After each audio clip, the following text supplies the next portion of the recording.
晚间好，欢迎回来，戴上你的耳机，准备好听故事吧。一切都始于一场挑战。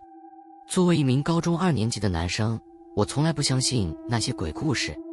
当然，我们学校也有不少恐怖的传闻，比如一个永远不会离开的清洁工，传说中闹鬼的体育馆更衣室，以及最出名的3C 教室。3C 教室的故事特别有名，因为它自从我进入这所学校以来就一直上锁着。老师们对这间教室避而不谈，而学生们则总是喜欢散播各种关于它的疯狂理论。在万圣节前的一个寒冷星期五下午，我和几个朋友在食堂外无聊地打发时间，所有人都对课后活动失去了兴趣，于是话题自然而然地转到了学校的恐怖故事上。你们有听过关于3C 教室的故事吗？阿俊挑起了话题，眼神闪烁着好奇。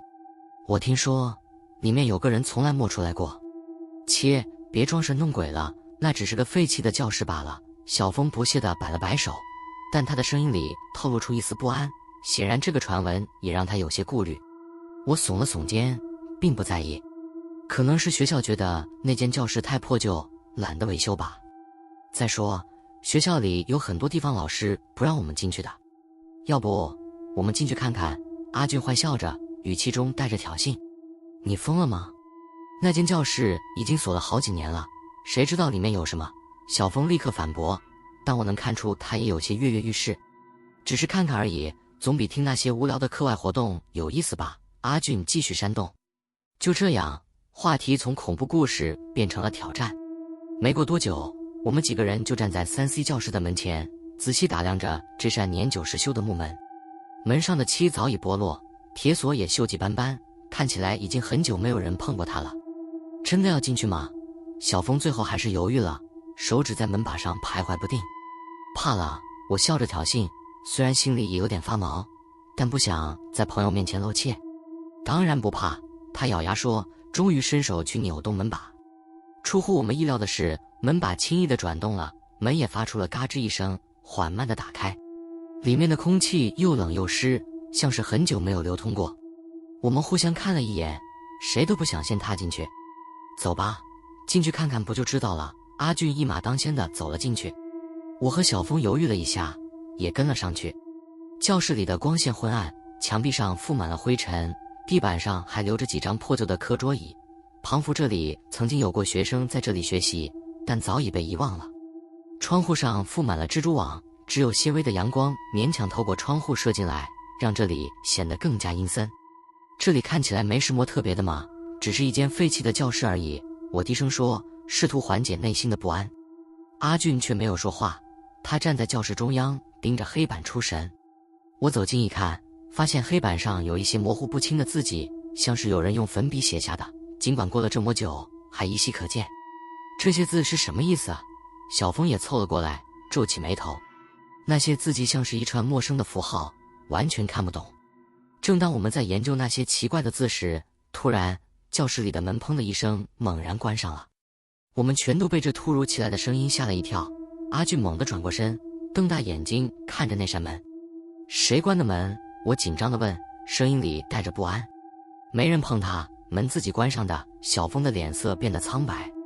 阿俊试图跑向门口，想要把门打开，但无论他怎么拉，那扇门都纹丝不动。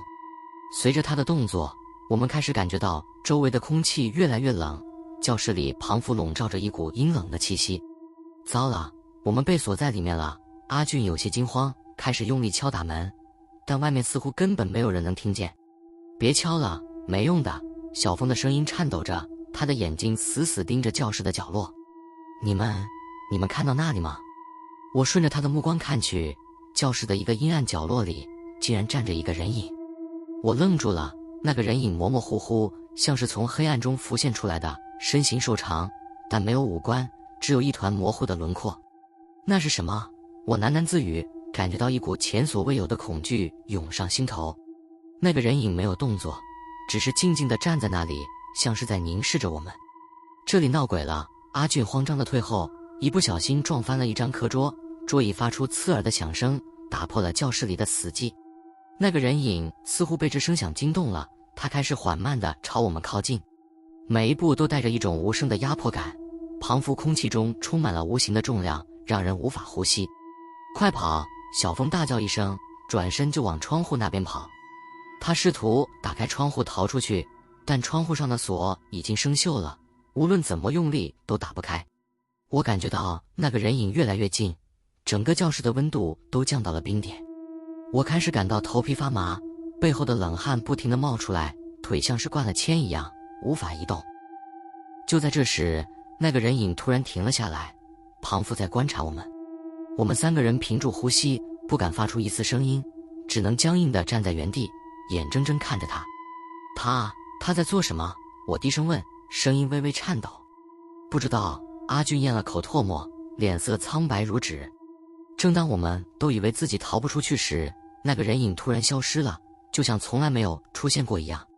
教室里的气温也慢慢恢复了正常，门上的锁突然咔嗒一声自动打开了。我们几乎是争先恐后地冲出了教室，谁都不敢回头看，一直跑到学校外面，我们才停下来，气喘吁吁，心跳的像是要跳出胸口。我再也不会回去那里了。小峰大口喘着气，惊魂未定地说。我点了点头，心里暗暗发誓再也不靠近那间教室。无论那天我们看到了什么，都已经远远超出了我的理解范围。而那些关于3C 教室的传闻，从那天起，在我们心里不再只是传闻。我们离开了那栋楼，但那天发生的事情却永远留在了我的记忆深处，挥之不去。那天之后，我们3人不再提起3C 教室的事情。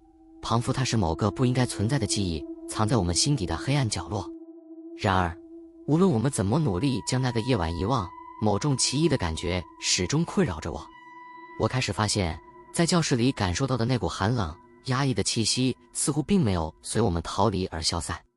每当我一个人经过那栋楼时，总会不由自主地回头望向3C 教室的方向。那扇门看起来和往常一样紧闭，但我却总觉得里面有什么东西在注视着我，等待着下一个胆敢靠近它的人。我渐渐地变得寝食难安，无法摆脱内心的不安。晚上躺在床上时，我经常梦见那个模糊的人影，他会在梦里不断靠近我，每一步都让我的心跳加速。即使梦醒后，我仍能感受到他冰冷的气息，像是在我耳边低语，催促我回到那间教室。小峰和阿俊也不再像从前那样热衷于挑战、恶作剧。小峰甚至在1个月后突然转学，据说是因为家庭原因，但我心里总觉得他是为了远离那间教室的阴影。而阿俊则变得沉默寡言，庞佛那晚的经历让他变成了另外一个人。我们之间的友谊也随着那次事件的发生渐渐淡去，像是被3C 教室的恐怖阴影所吞噬，无法回到从前的无忧无虑。尽管时间流逝，那间教室的记忆仍如噩梦般纠缠着我们每一个人。我知道有些事情，不管我们如何逃避，最终还是会回来找上我们。而那个空教室里的秘密，或许永远不该被揭开。